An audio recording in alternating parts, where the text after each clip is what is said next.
আসসালামু আলাইকুম। বাংলাদেশের সর্বপ্রথম অনলাইন ভিত্তিক ইঞ্জিনিয়ারিং স্কুল সফটম্যাক্স অনলাইন স্কুলের পক্ষ থেকে তোমাদের সবাইকে স্বাগতম জানাচ্ছি।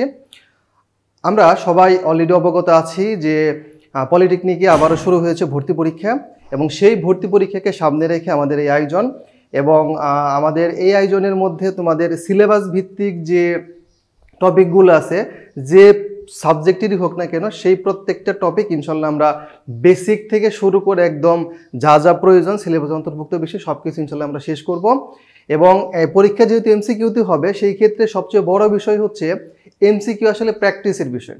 এমসিকিউ যত বেশি আমরা প্র্যাকটিস করব, তত বেশি নিজেকে আমরা এই ভর্তি যুদ্ধে এগিয়ে রাখতে পারবো। আমরা নবম এবং দশম শ্রেণীতে এই সকল সমস্ত সাবজেক্টে কিন্তু পড়েছি।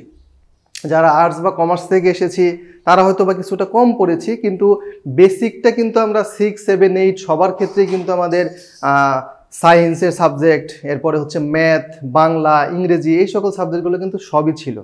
আমরা ক্লাসে মূলত বেসিকটা ক্লিয়ার করব, এরপরে সেই রিলেটেড প্রত্যেকটা টপিক অনুসারে সেই রিলেটেড কী ধরনের সম্ভাব্য এমসিকিউ প্রশ্ন আসতে পারে সেই বিষয়গুলো আমরা দেখাবো এবং আরও কী ধরনের প্রশ্ন আমরা সেখান থেকে বানাতে পারি নিজেরা প্র্যাকটিসের জন্য সেটা দেখাবো। পাশাপাশি এমসিকিউ যেহেতু প্র্যাকটিসে কোনো বিকল্প নেই, যে আমরা যত বেশি প্র্যাকটিস করব সেই ক্ষেত্রে কিন্তু আমরা তত বেশি এগিয়ে থাকব। সেই ক্ষেত্রে তোমাদের প্রথম কাজ হবে সফটম্যাক্স অ্যাপটা ইনস্টল করা। সফটম্যাক্স অ্যাপের মধ্যে আমরা কিন্তু প্রচুর পরিমাণে আনলিমিটেড প্রত্যেকটা সাবজেক্টের আনলিমিটেড এমসিকিউ কিন্তু আমরা প্র্যাকটিস করার সুযোগ পাচ্ছি এবং নিজেরা আমরা বানিয়ে এরপরে কিন্তু আমরা পরীক্ষা দিতে পারবো। সো সেই ক্ষেত্রে আমরা কতটুকু সময়ের মধ্যে কতগুলো এমসিকিউ উত্তর করতে পারতেছি, আমাদের কতগুলো আসলে সঠিক হচ্ছে, আমাদের জানা জিনিসগুলো ভুল হচ্ছে কিনা, এই সমস্ত বিষয় কিন্তু আমরা নিজেরাই নিজের জাজমেন্টটা তৈরি করতে পারবো। সেক্ষেত্রে এমসিকিউ এর প্র্যাকটিসে কিন্তু বিকল্প নেই এবং সাথে সফটম্যাক্স অ্যাপেরও কিন্তু কোনো বিকল্প নেই। তাহলে আমরা আর কথা না বাড়িয়ে আমাদের আজকের গণিতের যে টপিক সেটা হচ্ছে ত্রিকোণমিতি।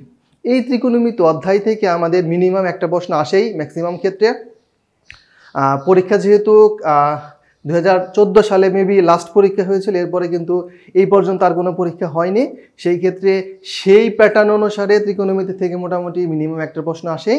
আমরা যদি ক্লাসগুলো ভালোভাবে কমপ্লিট করি ইনশাল্লাহ আমাদের ত্রিকোণমিতির পার্টের যে একটা প্রশ্ন সেটা দিয়ে ইনশাল্লাহ ভুল হওয়ার কোনো সম্ভাবনা থাকবেই না। তাহলে আমাদের অধ্যায়ের নামে যেহেতু ত্রিকোণমিতি, তাহলে আমাদের প্রথমে জানতে হবে ত্রিকোণমিতি বিষয়টা কি। আমরা একদম বেসিক থেকে শুরু করব, কারণ আমরা হয়তো এই বিষয়গুলো আমরা অনেকেই জানি, কিন্তু আমরা যদি একটু অজানা থাকে বা একটু কম জানা থাকে সেক্ষেত্রে আরও বেশি ক্লিয়ার হওয়ার জন্য আমরা এই বেসিক ক্লাসগুলো দেখব, এরপরে প্র্যাকটিস করব, তাহলে আশা করি আমাদের ভুল হওয়ার সম্ভাবনা খুবই কমে যাবে। তাহলে প্রথমে আমরা আসি যে ত্রিকোণমিতি বিষয়টা আসলে কি। প্রথমে আমরা জেনে নেই যে ত্রিকোণমিতি কথাটার মানে আসলে কি। এখানে আমরা দেখতে পাচ্ছি যেখানে আমাদের তিনটা শব্দ একসাথে মিলে হচ্ছে ত্রিকোণমিতি শব্দটা হয়েছে। একটা হচ্ছে ত্রি, একটা হচ্ছে কোণ এবং একটা হচ্ছে মিতি। ত্রি মানে তো আমরা জানি, ত্রি মানে হচ্ছে 3, তাই না? ত্রি মানে হচ্ছে 3। এরপরে কোণ মানে হচ্ছে ধার, কোণ মানে হচ্ছে ধার বা বাহু। আর মিতি মানে হচ্ছে পরিমাপ, মিতি মানে হচ্ছে পরিমাপ। তাহলে ত্রিকোণমিতির অর্থটা কি দাঁড়াচ্ছে? 3 ধার বা বাহুর পরিমাপ, 3 ধার বা 3 কোণের পরিমাপ। তাহলে আমরা যদি ত্রিকোণমিতির ডেফিনেশন বা সংজ্ঞা দেই তাহলে আমরা বলতে পারি যে গণিতের যে শাখায় 3টি কোণের পরিমাপ নিয়ে আলোচনা করা হয় তাকে বলা হয় ত্রিকোণমিতি। এই শব্দটি মূলত ইংরেজি হচ্ছে ট্রাইগোনোমেট্রি। এই ট্রাইগোনোমেট্রি এই কথাটা আবার আসছে হচ্ছে দুইটা গ্রিক শব্দ থেকে, একটা হচ্ছে ট্রাইগন এবং একটা হচ্ছে মিট্রি। ট্রাইগনের বাংলা হচ্ছে 3 কোণ বা 3 ধার বা 3 বাহু, আর মিট্রি মানে হচ্ছে পরিমাপ।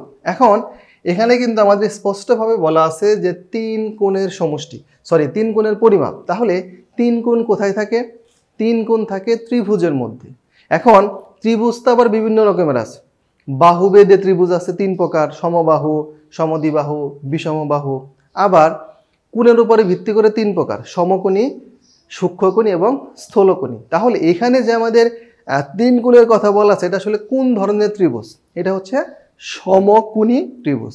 এই যে আমাদের একটা সমকোণ এই ত্রিভুজ, এটা হচ্ছে সেই সমকোণী ত্রিভুজ। এখন এই সমকোণী ত্রিভুজের মধ্যে কিছু বিষয় আছে। প্রথমে আমাদের জানতে হবে সমকোণী ত্রিভুজ কাকে বলে। সমকোণী ত্রিভুজ মানে হচ্ছে যে ত্রিভুজের একটি কোণ 90 ডিগ্রি বা এক সমকোণ। আমরা জানি যে এক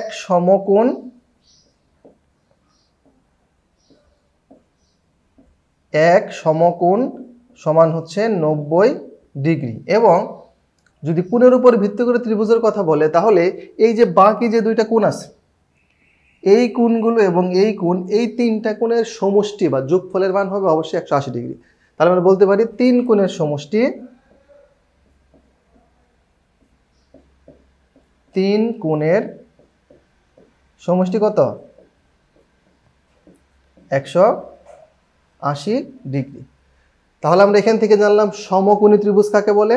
এরপরে হচ্ছে এক সমকোণ সমান কত ডিগ্রি এবং তিন কোণের সমষ্টি কত ডিগ্রি। এখন আমাদের জানতে হবে যে এই যে আমাদের যে একটা সমকোণী ত্রিভুজ, এই সমকোণী ত্রিভুজের মধ্যে তো তিনটা কোণ আছে। আমরা যদি একটু ডিনোট করে দেই, এটা এ, এটা বি, এটা হচ্ছে সি, তাহলে সি কোণের মান হচ্ছে 90 ডিগ্রি।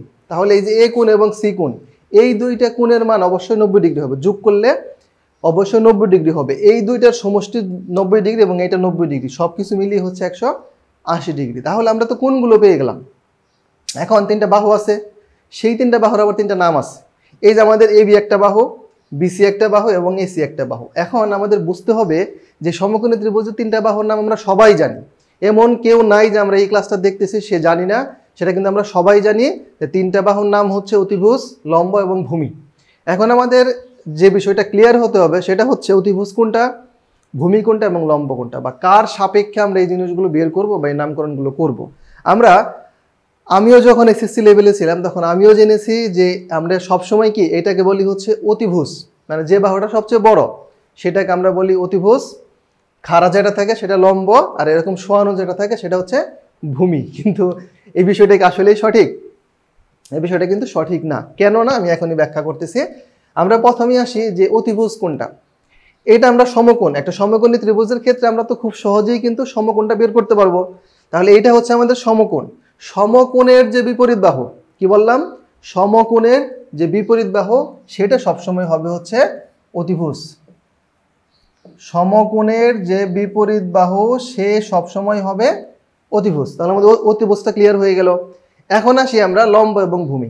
অতিভুজ সবসময় একই রকম হবে, সমকোণের যে বিপরীত বাহু বা 90 ডিগ্রি যে বিপরীত বাহু সে হবে অতিভুজ। এখন আমাদের এখানে কিন্তু আমাদের আরো দুইটা কোণ আছে, এ কোণ এবং সি কোণ। এখন আমরা কোন কোণের সাপেক্ষে মান বের করব?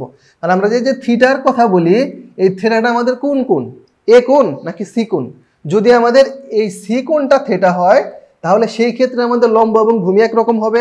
আর যদি আমরা এই কোণের সাপেক্ষে মানে এ কোণের সাপেক্ষে যদি আমরা বের করতে চাই কোণের পরিমাণ, তাহলে সেই ক্ষেত্রে লম্ব এবং ভূমি একরকম হবে। ক্লিয়ার? আচ্ছা, এখন আমরা আসি, যদি আমরা ধরে নিলাম যে সি কোণের সাপেক্ষে আমরা থিটা এই কোণের মানটা নির্ণয় করব, সেই ক্ষেত্রে এই কোণের যে বিপরীত বাহু যার সাথে সে সরাসরি কানেক্টেড না, দেখো এর সাথে সে সরাসরি কানেক্টেড, এর সাথে কানেক্টেড, কিন্তু এর সাথে সে সরাসরি কানেক্টেড না, তাহলে এই কোণের সাপেক্ষে এই এ বি বাহুটা হচ্ছে তার বিপরীত বাহু, এইটা হচ্ছে সবসময় হবে লম্ব। আর যে তার সাথে লাগানো আছে মানে কানেক্টেড, এটাকে বলা হয় সন্নিহিত বাহু। এটাকে কি বলা হয়? সন্নিহিত বাহু। সন্নিহিত বাহু, এই সন্নিহিত বাহু সবসময় হবে হচ্ছে ভূমি। ক্লিয়ার? সন্নিহিত বাহু সবসময় হবে ভূমি। তাহলে আমি আরেকবার রিপিট করি, সমকোণের বিপরীত বাহু অতিভুজ, যে কোণের সাপেক্ষে আমরা মান বের করব বা কোণের পরিমাণ বের করব তার বিপরীত বাহু হচ্ছে লম্ব, আর এই যে কোণের মানটা আমরা বের করব তার যে সন্নিহিত বাহু সেটা হবে হচ্ছে ভূমি। এখন আমরা এই সেম সিনারিওটাকে যদি একটু ঘুরিয়ে দেই, এখন আমরা এই কোণের মানটা বের করব, এই সি বাদ মানে সি কোণের পরিমাণ বাদ, এখন আমরা এই কোণের পরিমাণ বা থিটার পরিমাণ বের করব। সেক্ষেত্রে লম্ব এবং ভূমি কি একই রকম হবে? অতিভুজ তো সেম, সমকোণের বিপরীত, কিন্তু লম্ব এবং ভূমি তখন চেঞ্জ হয়ে যাবে না? আমরা কি বলেছিলাম যে এই যে আমাদের যার কোণের বের করব তার বিপরীত বাহু হচ্ছে লম্ব এবং তার যে সন্নিহিত বাহু সেটা হবে হচ্ছে ভূমি। তাহলে আমরা এখান থেকে কিন্তু একটা জিনিস ক্লিয়ার হয়ে গেলাম যে আমাদের সবসময় নিচে থাকলেই যে সেই বিষয়টা ভূমি হবে, উপরে হলেই যে লম্ব হবে, বিষয়টা কিন্তু এরকম না। আমরা আরেকটা চিত্রের মাধ্যমে একটু প্র্যাকটিস করি।